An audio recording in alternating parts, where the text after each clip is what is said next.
Ja, da det den kom det Guddagen. Første helg i februar. Jeg hadde tenkt jeg skulle ta en tur på den toppen som er rett bak meg. En nærtur, rett og slett. Trugetur. For det er såpass... Ja, det er ikke noe sånn særlig skiføre. Så i dag så er det meg og Tela. Så vi skal da ta en tur opp dit og fyre bål og ta en lunsj. Så det er planen i dag.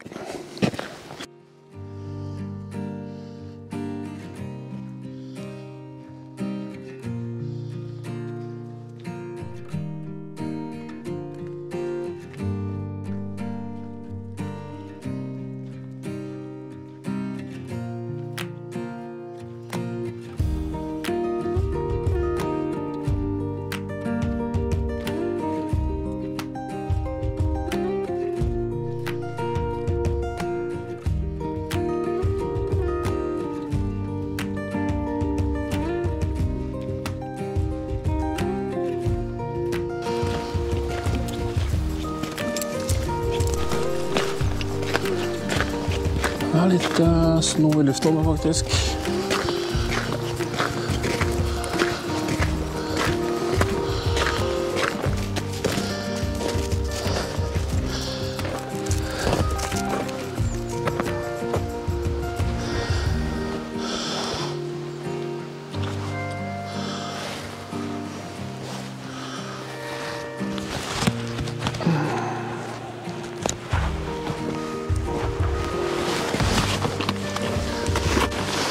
Så og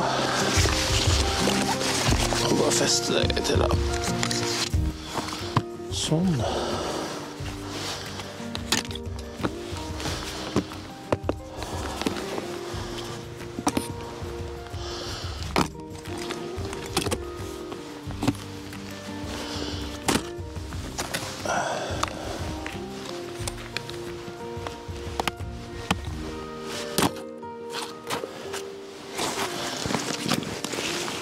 Ja, nå kommer jeg på at jeg faktisk glemt å tatt med meg staver da. Det hadde jo vært veldig praktisk.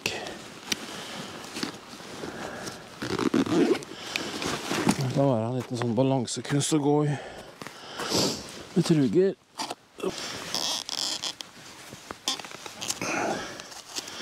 Sånn. Den sekken her, Norrøna Integral 35 liters sekk. Det tror jeg har hatt i over 20 år nå. Den er jeg veldig fornøyd med.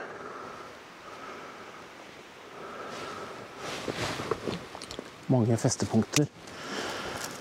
Og mange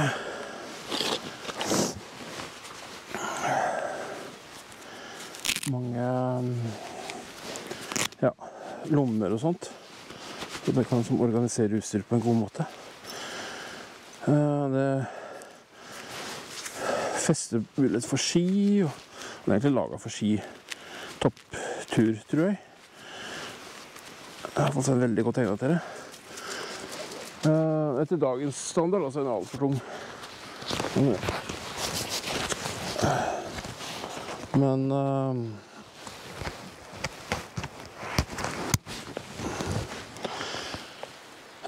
solid i hvert fall.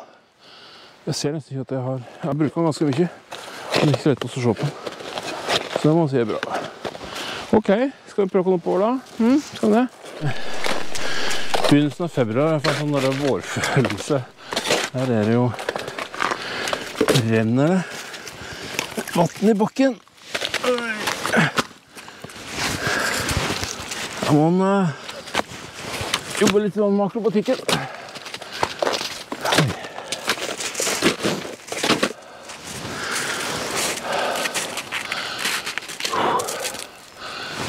Ja, skal opp den veien her. Det ser ut til å være veldig lite sno da, på den siden der det renner. Det var jo ikke frost i bakken når snoen kom i høst, så Så derfor så er det jo sånn det. Og selv om det har vært ned mot 30 minus i vinter, så er det like godt isolert under sno. Og når det da kom mildvær nå, så kommer det fort fram, altså. Da har han Haugås. Litt framforkom her da. Så da til da. Det er det som er dagens mål. Jeg må på baksiden av åsen for å komme opp, tror jeg. Så... Oi! Tela da. Her er det ferske jaffaspår, vet du, så jeg da skriver inn om. Men her har ikke jeg jakt, så da kan ikke jeg klippe på her. Uansett så er jeg redd for at det vil bli sårbeina på dagens føre, så det er ikke aktuelt å slippe uansett. Da endelig opp i sola. Det var positivt. Det som ikke er så positivt er at det er forferdelig tungt å gå. Så ja, jeg får se om jeg orker å gå på toppen. Jeg kjenner at det kan bli litt vel druk, for jeg skal jo tilbake også samme veien. Rekt nok har jeg spår å gå tilbake, men likevel. Jeg er usikker. Jeg får se.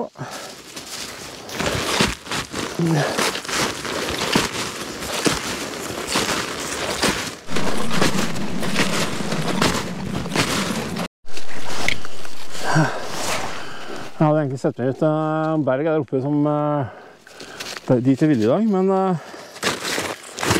jeg vet ikke om jeg er lurt det. Jeg tror faktisk ikke jeg er form til det. Velge tur over evne, vet du. Men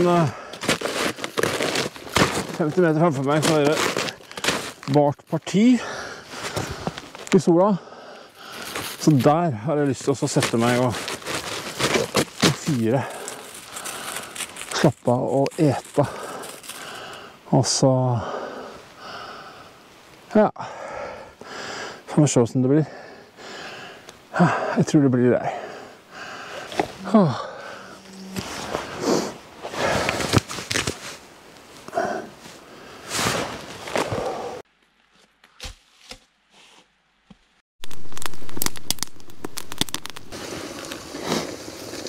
Ja, nå koker jeg egg til lunsj. Jeg har satt opp bål på stativ, så den skal få... Altså det er veldig kjekt å bruke på vinteren, slik at jeg slipper å måtte spa vekk. Det var ikke et problem her i dag, men nå blir det heller ikke noe spår etter meg, så det er ikke mulig å se at det blir et fyr her etterpå. Så har jeg satt opp et stativ over den, som har sånn der kjele som koker egg i, sånn til lunsj nå. Så det blir bra, vet du. Ser ut over bygda. Tela har fått mat. Og sitter og ser ut over uttrykkene hun nå. Så det er bare å vente til å koke ordentlig her, og så blir det egg til lunsj i dag. Det er 4. februar. Det er Kom deg ut-dagen, som turistforeningen arrangerer på vinterstid, den første søndagen i februar hvert år. Så jeg prøver bestandig å komme meg ut den dagen. Jeg synes det er et bra initiativ. Jeg håper mange andre tenker samme tanken. Planen min i dag var å komme seg opp på, ja, jeg vet ikke hvor godt den ser det, men i hvert fall området bak meg her. Men jeg synes det ble for tungt. Jeg følte at jeg ikke hadde grunnlaget godt nok da. Det var, når du gikk på truger så sank ned ca. 20 cm, og så er det sånn der, det er skarrelag på toppen. Også under skarrelaget så er det ganske råten sno, så dette er ganske bra gjennom. Oi sann, nå kom jeg snudde vind her. Og det ble ganske tungt å gå i. Så jeg fant ut at skulle jeg klare å komme opp på toppen der borte, så ville jeg nok ha bruket kanskje en halv til 2 timer faktisk på det. Det er ikke så lang avstand, det er bare noen få 100 meter, men det er tungt å gå, og så litt kronglete siste betaen da. Så da droppet jeg det rett og slett, og så fant jeg en fin plass her. Ganske bart område, noen småflekker med sno selvfølgelig, men, eller motsatt, det er ofte flekker som er bare. Og fyret opp her da, og har nå gjetet og kunne sitte her til bålet har brent ned, og jeg regnet med at da blir det å gå rett ned igjen og hjemme igjen da. Så jeg har i hvert fall fått komme seg ut i dag, så det var jo målet. Det er jo ålreit. Jeg hadde med bikkja i dag da, og hun er nok ikke så fornøyd. Og som jeg sa tidligere, det er litt sånn dårlige forhold i dag, i og med at den harde skåren som er litt bra. Du får veldig fort såre poter av det. Så jeg har ikke lyst til å slippe på, og plutselig da vil jeg gå i jaktmodus med en gang. Og det, jeg har ikke lov til å jakte her. Jeg har ikke kjøpt jaktkort i området her, så da var ikke det aktuelt. Og så noe for å komme seg ut hoa, og har litt lufta i hvert fall. Så det har jeg håpet å se positivt på. Yes, jeg hadde egentlig tenkt å skulle ligge ute i natt faktisk, inn på fjellet. Ikke her, nå er jeg bare rett i bygda, det er liksom, ja, det er under 300 meter her. Så det er ikke spesielt høyt akkurat her da. Men så var det det at jeg hadde, i fredagen så hadde jeg litt feber. Så jeg var litt sånn rufsete form. Og så i går så var det Melodi Grand Prix-finalen, der en av de lokale stjernene, Anne Fagermo, sang duett på en av sangene. Og det synes jeg måtte være med og støtte det da, så da ble jeg hjemme, og stemte på Anne og Dag Erik, og koset meg faktisk på å se på Grand Prix. Det hadde jeg aldri trodd det skulle skje. Det er jo liksom, det er jo en sjanger i seg selv, ikke sant, med bare musikk som du bare hater. Men det var faktisk masse bra musikk der, og selvfølgelig akkurat den type musikk som du hater også. Men Gothmaster altså, han var kul. Og Gåte var helt ålreit, ja. Og sånne ting. Men uansett, det var ikke Grand Prix vi skulle prate om i dag. Men i alle fall så ble det til dagstur i stedet da. Så her sitter jeg da, i røyken. Og innser at jeg må komme med mer form. Jeg er ferdig med å gå ned i vekt i hvert fall, så det er positivt. Jeg har gått ned cirka, rundt 30 kilo på et års tid nå. Men jeg må nok det 30 til, skal jeg vel si. Så det er langt igjen. Men det vil jo hjelpe litt, men da bryter du ned muskler også da. Jeg hadde egentlig bra med muskler når jeg var på det tyngste. Jeg har nok mindre muskler nå faktisk. Så jeg må nok jobbe litt mer med å få opp muskler, eller bygge opp mer muskulatur igjen. Så men foreløpig har jeg prioritert å gå ned i vekt da. Og så for å bygge opp muskler, så bygger jeg opp vekt også. Så jeg får prioritere vekta først, og så får jeg ta musklene til hvert. Og så kan vi se. Men jeg merket det i dag at hverken utholdenheten eller beinmuskulaturen var så sterk som jeg hadde trodd. Altså. Men sånn er greit, og da må man ta tur etter evne. En av de viktigste reglene i fjellvettreglene. Så så dette var aldri noen fare. Jeg kan jo nesten se hjemot. Jeg kan faktisk se hjemot. Ja, det kan jeg. Så uansett så er det ålreit å komme seg ut. Og så får vi se da hvordan det blir fremover. Jeg har masse planer på sommeren spesielt. Så får man bare se hvordan det blir. Det er mange ting som må på plass før det kommer så langt selvfølgelig, men Men det hadde jo vært moro å fått realisert noen av planene i hvert fall. Så det blir spennende å se. Så må vi følge med på kanalen. Vi kunne se hva som skjer. Det blir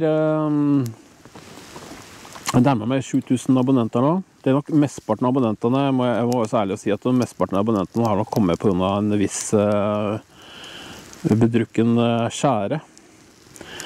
Men altså jeg har en video på kanalen som har sånn over 2 millioner visninger og en full skjære. Og den er jo altså 99% av trafikken på kanalen er jo den skjæra. I hvert fall 90%. Så det er jo litt sånn, jeg tror de fleste som innom og ser på filmene mine, ser på den, og ikke på disse tur og jakt og fiske og kniv og utstyrsfilmene som jeg egentlig lager for å ha det moro da. Men hvis de kan i hvert fall lyst til å støtte meg med det arbeidet som jeg gjør på kanalen her, og synes det er ålreit filmer jeg lager her, så trykk gjerne på like-knappen, for det gjør at filmene mine blir vist til flere. Og skriv gjerne kommentarer om dere til filmene også, for at det hjelper også på at de blir vist ut til flere.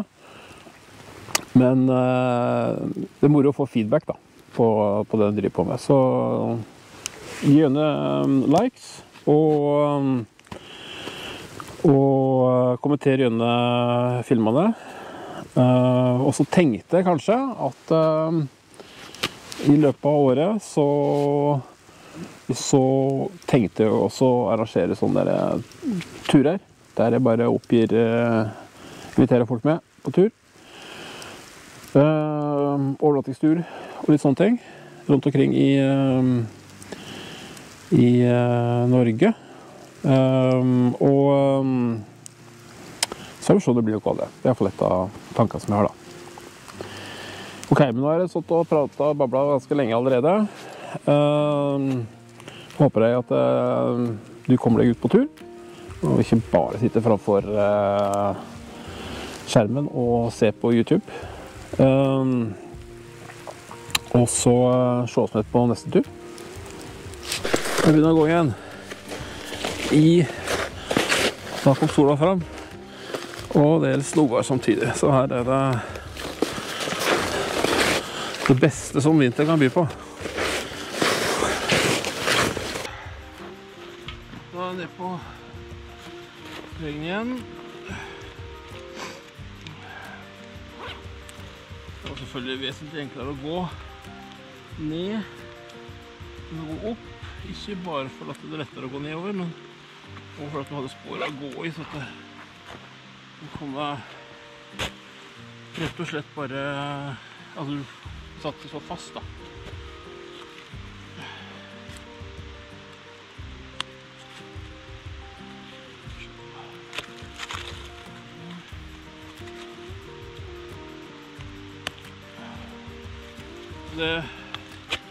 Det var jo en merkbar forbedring.